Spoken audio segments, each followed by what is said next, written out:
So this summer I was in a pollinator advocate class and I just got a bunch of free native plants. So we are going to plant them in the yard of this little house in Denver. Currently everything that is planted here blooms in the spring. We've got some snapdragons, sedum, more sedum. We have some coreopsis. This is the only summer blooming plant in here. And then we have this nice little empty space, a peony, some irises, and some daylilies. And to support native pollinators, you want to have things that bloom in every season. And so we are severely lacking summer and fall blooming plants. So that's most of what I bought at the store today. We have some chocolate flower, some plains zinnia, we have some agastache, some native yarrow, gaillardia, smooth aster, what is this one? Oh, purple prairie clover, and some penstemon, pine leaf penstemon. So the best way to plant native plants is actually to bare root them. So we're gonna take them out of the pot and we're actually gonna pull off a lot of the dirt from the roots, because if your native soil where you're putting it has a different texture than the potting mix, then it's actually a lot harder for water to reach the roots because it has a different flow rate through different types of soils.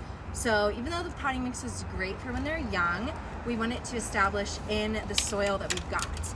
So we're gonna take it out and we're just gonna gently pull apart these roots. And if you break a couple, that's okay, they'll grow back. But we're just gonna gently go around and then kind of get rid of a lot of the soil that's clumped in there.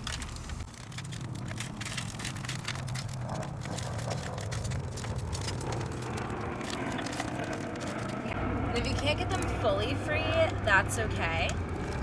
But we do just want to make it easier for the soil to, for the water to reach the roots through the soil.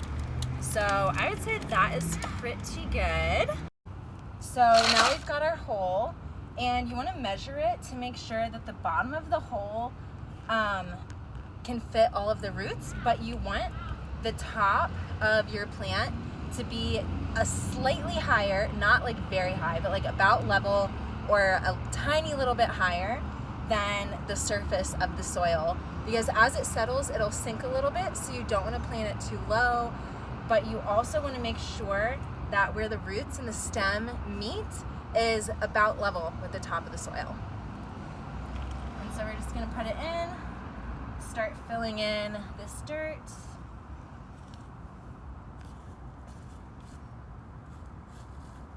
And then sprinkle some of this mulch back on top.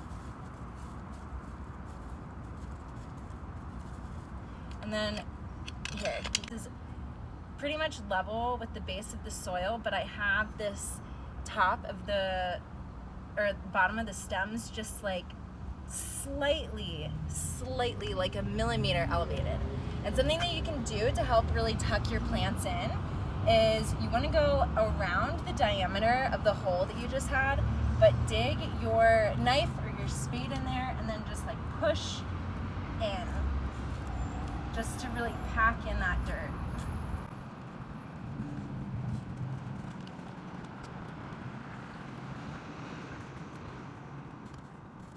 And there you go. Another thing is that when you're planting for pollinators, you want to plant groups of 3 of the same type of plant pretty close to each other. And so I'm going to show you how I've laid everything out here. So we're experimenting with this one native white yarrow tucked in between these 2 pine trees. It gets part sun, and that's the only plant that I got today that can handle part sun. So we have 1, 2, 3 agastache right there. We've got 1 more yarrow, our original one that we planted there, and 1 here. And then we have 3 chocolate flowers. And we've done basically the same thing on this side. So smooth aster, smooth aster, smooth aster, pine leaf penstemon, 2 more over here. We've got our plain zinnias, and then another plain zinnia and a blanket flower, 2 more blanket flowers, and then our purple prairie clover is just kind of dispersed in here. And the reason why you want to plant 3 of a kind together is because some of our little native bees don't fly very far, and so you want to make sure that they have a good amount of each food source without having to travel a far distance. So if you're only planting 1 yarrow here, another one on the opposite side of your yard, some of these little tiny native bees only fly about 20 to 50 feet at a time. And so if it's further than that, then it makes them really tired. And so that's why you want to keep everything in nice little clumps together so that they can feed on one type of plant, eat their fill, rest a little bit, and then move on.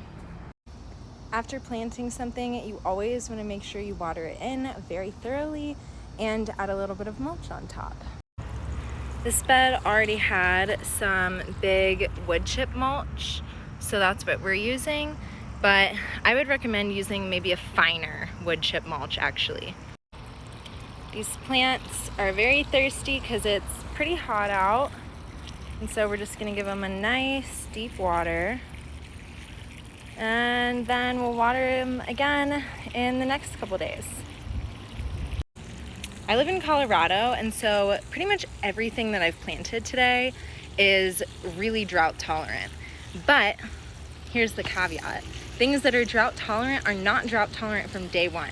You have to give them time to develop their roots, and so they become drought tolerant around year 2 or 3. So the first year that you plant something, whether you are planting a xeriscape or a drought tolerant landscape, you definitely want to make sure that it's getting plenty of water in year 1, because that's when they're developing their root systems. And then once those are nice and developed in years 2 and 3, you'll be pretty good to go. Year 2, you really only need supplemental water if you're having a really hot and long dry spell. And then in year 3, they probably shouldn't need any supplemental water at all. Just to give you an example of what year 1 for a perennial looks like, look at how long those roots are compared to how tiny this little plant is. Right, planting is done, and here we go. Beautiful native perennials added in over here. Some more over here. Ah, lovely. If you're curious about adding native perennials to your own yard, give me a follow. I do custom landscape designs using all native perennials and kitchen gardens for food. And I soon will be coming out with a pay what you can pollinator planting course. So stay tuned.